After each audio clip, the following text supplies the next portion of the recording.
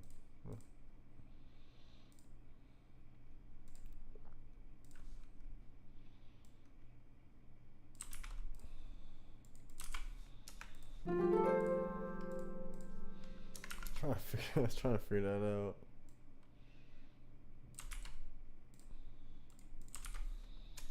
Yay.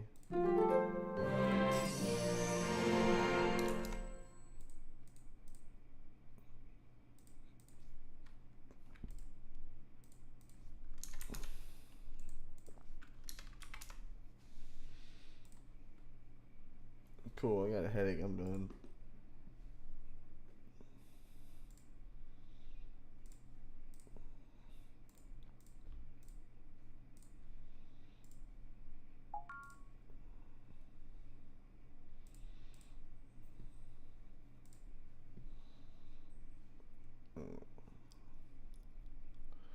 Yeah, I got a headache. I'm done. We'll do that one tomorrow. I'll just spit my damn. Ew. Alright, good night, guys.